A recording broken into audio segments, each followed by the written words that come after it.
It is the early hours of a crisp Alaskan morning.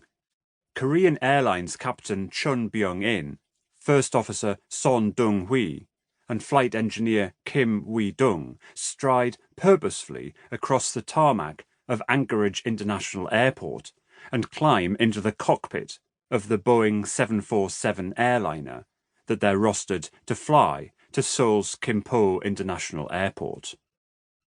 Flight CAL 007 has stopped off at Anchorage on its journey from New York's John F. Kennedy International Airport for servicing, refueling, and a changeover of the flight and cabin crew. The Alaskan airport, on the northwest tip of North America, is, at this time, a common staging post for flights between the USA and Eastern Asia. Much airspace over the communist countries of Asia and Europe is closed to foreign traffic, meaning longer routings for flights seeking to find a way through safe international corridors. But Chun, the pilot of the flight, knows the passage from Anchorage to Seoul like the back of his hand, having flown it for half a decade. The first leg of Flight CAL 007 has been uneventful for the 269 people on board, and weather conditions for the second leg are predicted to be good, with lower than average headwinds meaning the flight duration will be slightly reduced. In order to arrive at Seoul on time, the departure from Anchorage is therefore set back by half an hour. The final checks are completed and nothing seems out of the ordinary.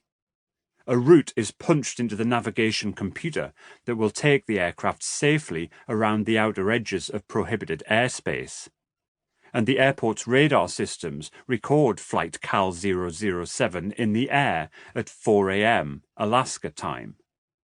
It has all the makings of an unremarkable flight. The hours pass. Conversation among the flight crew is jovial and relaxed. At certain points during the flight, they contact ground controllers to report their position and weather and to confirm plans. Breakfast is served to the passengers, just as normal. But there is a problem with the aircraft's autopilot. What Chun, Son and Kim have not realized is that it has not been set up correctly, and throughout the course of the flight from Alaska, they have strayed increasingly to the north of their intended route. It is the worst possible mistake they could have made. With no way to double-check their position, they have relied on their navigational equipment to direct the aircraft along the required route, but it has taken them directly into prohibited airspace over the Kamchatka Peninsula and the island of Sakhalin. 5 hours after the Boeing jet leaves Alaska, and unknown to the Korean flight crew, a Sukhoi Su-15 supersonic jet, piloted by Lieutenant Colonel Gennady Osipovich, is scrambled to intercept the airliner. Osipovich's military commanders have recently spotted a US spy plane operating in the area, monitoring a missile test being carried out.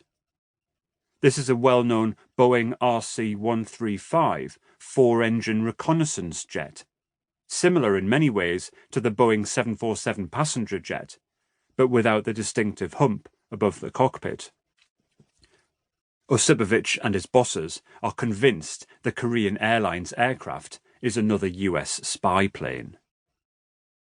20 minutes later, having reached the airliner with its oblivious crew and passengers, Osipovich fires a burst of warning shots from his cannon across the Boeing's nose. But the shells cannot be seen by the Korean crew, who carry on chatting, unaware of the danger that is fast closing in on them. 6 minutes after that, Osipovich launches 2 air-to-air missiles at the Korean airliner. One misses, but the other explodes at the Boeing's tail, severing hydraulic control lines and inflicting significant structural damage.